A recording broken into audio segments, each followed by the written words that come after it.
I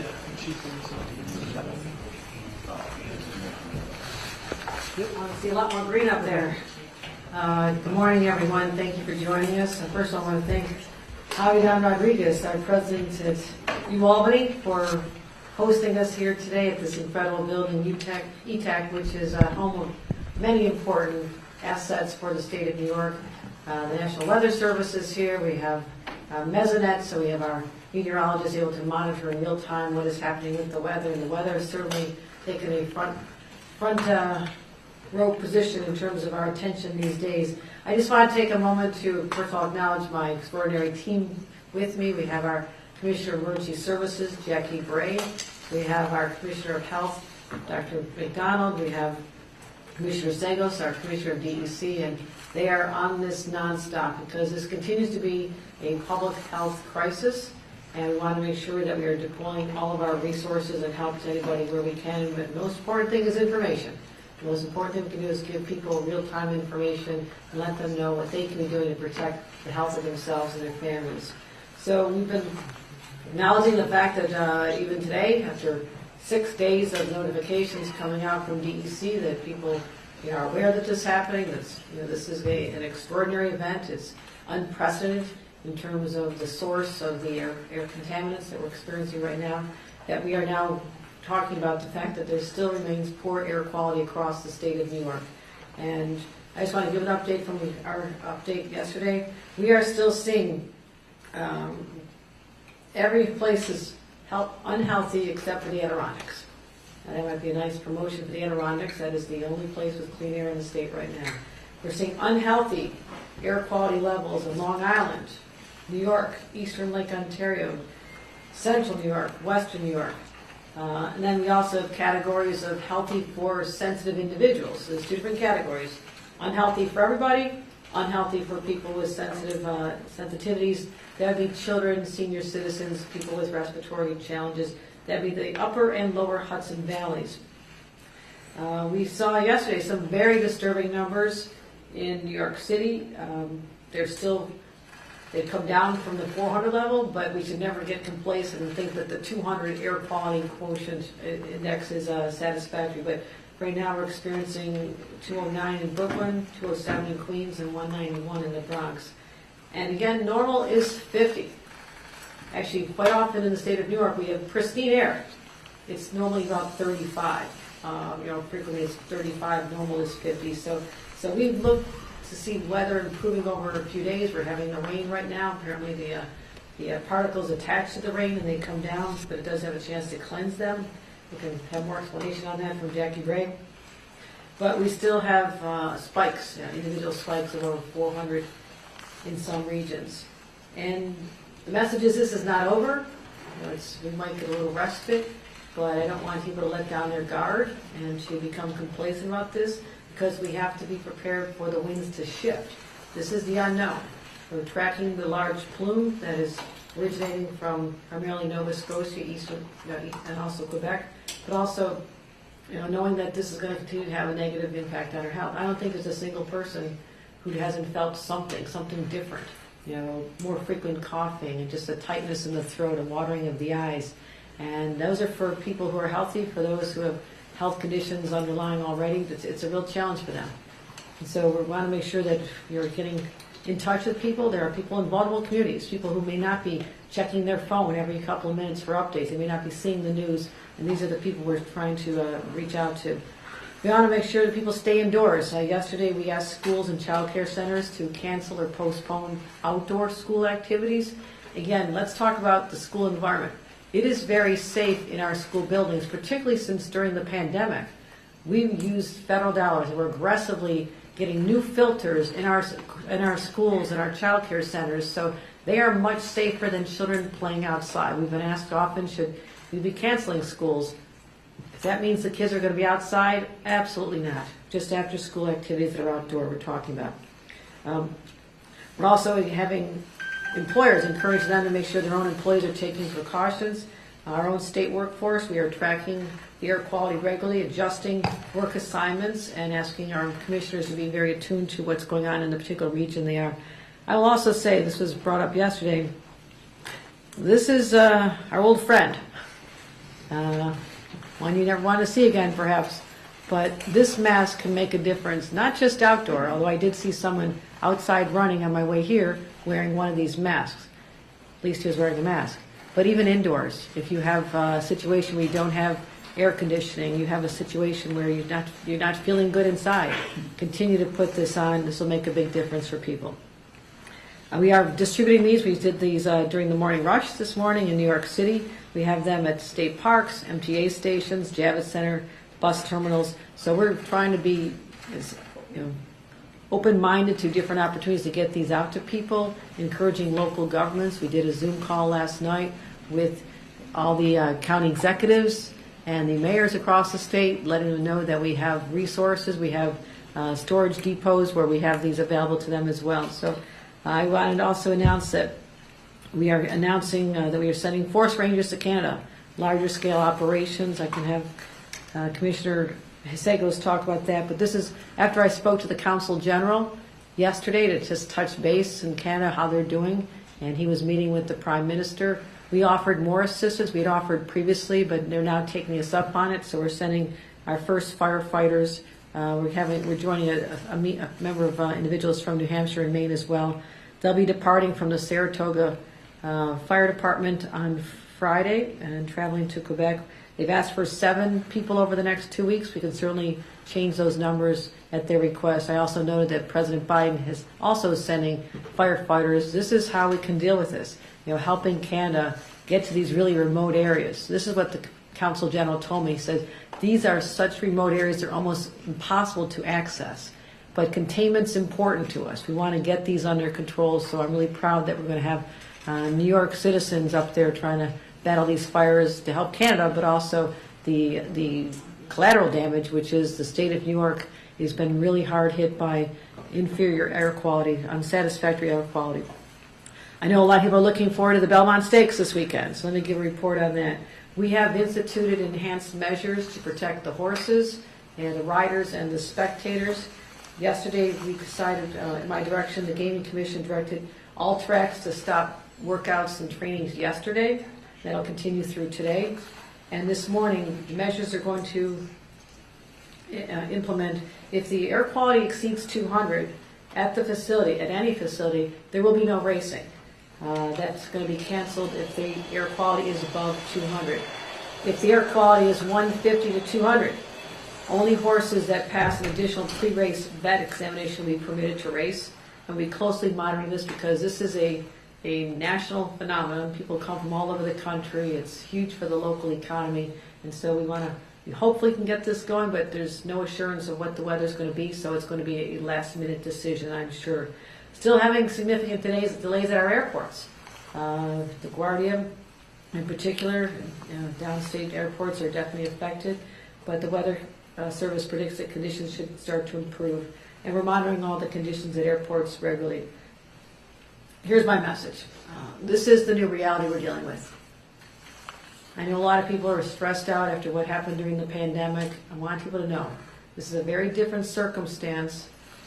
We believe it'll be short-term, not long-term decisions will have to be made to keep people indoors. We're not making those decisions. This is personal. But we are taking climate change so seriously here in the state of New York. Always have that. And I've said before, we're the first generation to really feel the effects of climate change and the last one to be able to do anything meaningful about it. So that is why we're going to continue our fight against climate change. And you think about even the Clean Air Act, which we have. The reason we have a Clean Air Act enacted back in 1970 was the tremendous loss of life when we had the smog event in New York City back in 1966, and almost 170 people lost their lives because of the air quality at the time. So we're living in an era of extreme weather, statement of fact, and we're going to continue doing what we can to help do our part. We're doing our best in New York. We also need other states and the international community to join this fight as well, because I don't know what more evidence they need that we are in a crisis with our climate right now. Let's talk about what New Yorkers can do. I think about how to prepare. We do a lot of notices when it comes to major snow events, what people need to be doing to take precautions. But I think it's as simple as this. You don't need a snow shovel. You need to keep the masks in your house, and you need to keep your phone handy. And there's information on your phone in real time. We can get you the numbers. You can look up easily just on your weather app. You can go to our sites, but you can also just go to the weather app. Look for that number.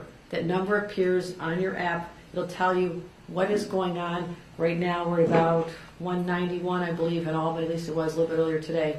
So keep an eye on that. And that should gauge your family activities. You should make decisions based on those numbers and really restrict yourself until you see those numbers starting to get into a safer zone. And it's all very clear for people. But again, not everybody has a phone. They're not watching all day. There are residents out there who need our help. Again, similar to a snowstorm. Check on your neighbors. Check on senior citizens who may not be on a cell phone, may not be watching the news. And these are some of the most vulnerable people we have in our state. So this is another opportunity to be a good neighbor, to check in on people. And also, in your own home and in your car, you can turn on the air conditioning, but be aware that you need to have the recirculate button on in your car and in your home, especially if you're using in your home one of the window air conditioners, because otherwise you're drawing in outdoor air right into your home, and that is dangerous. Turn on the recirculate the air so it stays internally, and make sure that your filters are clean. A lot of people don't replace them very much. They lose their effectiveness if you don't replace the filters and clean them regularly. So that's what's important. Get out to everybody. For the meantime, really the best thing to do is just stay indoors. That way you won't have unintended health effects. You won't have the discomfort of having the smoke fill your lungs. And we're asked often about, are we seeing an increase in people going to emergency rooms? Are we seeing the health effects? It is still early. This has only been in full force and in a very detrimental, dangerous way for the last few days. And it does take some time, but we have seen, Dr. McDowell's monitoring. We're not seeing a spike in people going to emergency rooms, but there are a couple of hospitals, particularly in New York City, that are reporting more people stopping in. So I would like to ask Basil Sagos to talk a little more about the Mesonet, how we're doing our real-time monitoring of information. I'll be happy to give a tour of that afterwards so everybody knows exactly how we're getting our information and making sure it gets out to the public as soon as possible. Basil Sagos? Thank you, Governor. We are fortunate in New York to have one of the most robust weather monitoring programs in the country. That's the Mesonet program, which has over 126 stations around the state. That gives us an unparalleled view into the weather patterns, climatic issues in New York State. That then feeds into our response. We marry that to DEC's very robust 54-station monitoring program, where we're monitoring for all of the materials, all the pollutants that you see right behind you. That feeds into the federal system. So when you're picking up your phone, as the governor mentioned, or on airnow.gov, you're actually looking at the DEC monitoring data. All of that comes together to give us a good picture, and we're lucky to have SUNY Albany and the great Mesonet program here to help guide the state's response. Thank you, Governor. Thank you. We'll do a couple on-topic questions. Yes, Jonathan Cargo from News 10. I'm just asking, with field trips at the end of the year, what's your advice to parents and children? Keep an eye on the numbers, first of all, and they can change. I mean, the rain is going to drive the numbers down somewhat, so it's a little hard to do long-range planning, but I would, if it's today, I would discourage outdoor field trips, absolutely. Try to make an adjustment to do something with the children indoors. I know it'll be disappointing for some, but it is not safe to be outside. It is just not safe, especially for younger children. So let's just keep monitoring the news. We'll make sure everybody has it in real time when we get information. But right now, we would say if it's a week or so out, it's too early to say what the situation will be. But today, tomorrow, not a good idea to be out. Governor, just this week, you put out requests to bid for contracts to get rid of unused pandemic materials. You're trying to get masks in people's hands right now because of this. At one warehouse alone, there's 55 pallets of unused, expired, apparently, masks. 33,000 pounds worth. How do we get to that point of having so much wasted material, especially at a point now where we could use it? Well, if we all remember, there was a time we could not get our hands on these masks. And I would say when there's a public health crisis that is global in nature and we're relying on supply chains from places like China, we were not manufacturing masks in this country. The smart thing to do was to stock up, absolutely stock up. And I think a lot of people appreciate the fact that we're able to distribute masks to hospitals and nursing homes and to vulnerable communities and our assisted living homes. We were able to do that because we amassed a large inventory, and we do have some remaining. We have plenty of masks in this time of emergency where we're getting them out to people. So you have to be always prepared for the worst. But again, is it frustrating that there's so much left over? I mean, there's 800 pallets of PCR test kits in one warehouse. There's 1,000 pallets of medical gowns, nearly 3 million pounds in one warehouse alone. Is that frustrating? There's so much waste? One never wants waste. Obviously, this was all decided at a time when we are still going through the throes of a frightening public health crisis. And decisions are made to secure that much. Before my time, because when I became governor, we had come through a lot of the pandemic, but then it's ramped up again with Omicron. So I was glad we had that in inventory. I will never be. I'd rather be criticized for being over-prepared for a public health crisis than saying we just didn't even think about it, we weren't ready, and I'm sorry, those other states have more than we do because we weren't ready. That'll never be New York. Governor, is there any sense of like the toll that the smoke has taken thus far, like increased visits to emergency rooms, deaths, traffic accidents? Any sense of any numbers that have come in? Not seeing any numbers like that at this time. Dr. McDonald regularly monitors the emergency room visits. Not seeing a spike for respiratory illnesses at this moment. There are individual hospitals, a couple in New York State have reported an increase. It is early yet.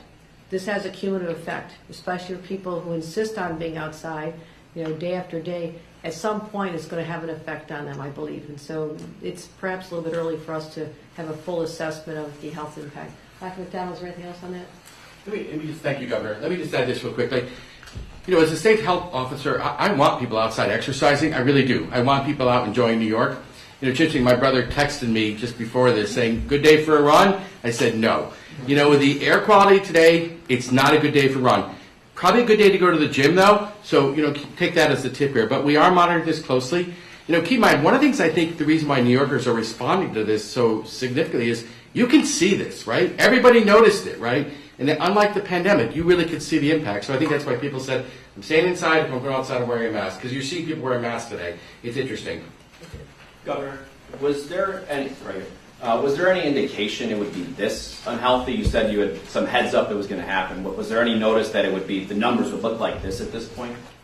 No, there was not a way. 6 days ago, we started giving out our announcements to be prepared with monitoring, and I can have Jackie Brigg talk about how we started watching this. But these are unprecedented numbers. We would be concerned about a 200 level, which is where we are in much of the state today, 150, 200, 250. But for areas of our state, even yesterday, to have hit 400, that is extraordinary. And this is the worst air quality we've had at least since the 1960s when we started monitoring. And that was the time when it was pre-Clean Air Act, and companies and industry all over the state of New York were able to discharge pollution into the air, and we're as bad as that time. And that is what is frightening about the moment we're in right now. That is the shock value of this, but it's also a wake-up call that this is the new normal for what we're going to be dealing with. When I spoke to, I think I mentioned this yesterday, when I spoke to the Canadian Council, he said that the wildfires that they're experiencing, and they had them out west last year, we're experiencing it here in New York because they're in the east, but they've been going on for a long time. He said that their increase is up 1,400%, 1,400% firefighters in Canada. And we have, I want to get a word out to people too, we could have our own wildfires here. Despite some rain today, it has been unusually dry. So please be smart. Do not be the source of the next wildfire in the state of New York when you're out camping or going on a picnic in one of our great state parks. And so everybody has to be very cognizant of the role that they can play in protecting themselves, but also helping us protect each other. On that bigger Governor, scale, you mentioned climate change and New York's efforts to take action on climate. The renewable developers and offshore wind developers have now asked the state to increase their subsidies to continue with their projects. Does that threaten New York's renewable goals and achievements? And do you support that petition to increase the subsidies? We're looking at everything on a case-by-case basis. Ramping up this transition is critically important to all of us. I'm proud that we have a nation-leading Environmental Bond Act. I just launched the Environmental Bond Act, listening toward and listen to people across the state about where they think the needs are greatest. So we're very focused on this. We'll look at individual cases on what's happening. Obviously, since much of these decisions were made a few years ago, there have been supply chain issues and other issues that were perhaps were definitely unintended. So I want to make sure we continue leaning hard into those industries. Renewables, that's our future. Offshore wind, that's our future. Wind and solar, that's our future. And we're not stepping away from that, because as we see today, with this dangerous situation we're here in today in 2023, we have no other option. We have to power through this and let the people of our state and our nation know that we're going to continue to lead, because failure is not an option. Thank you. Governor, there are rumors that there could be a housing bill before the legislature. Would you consider issuing a message of necessity? Would you consider issuing a message of necessity for a housing bill, Governor? We got cameras. We've got room for just the cameras to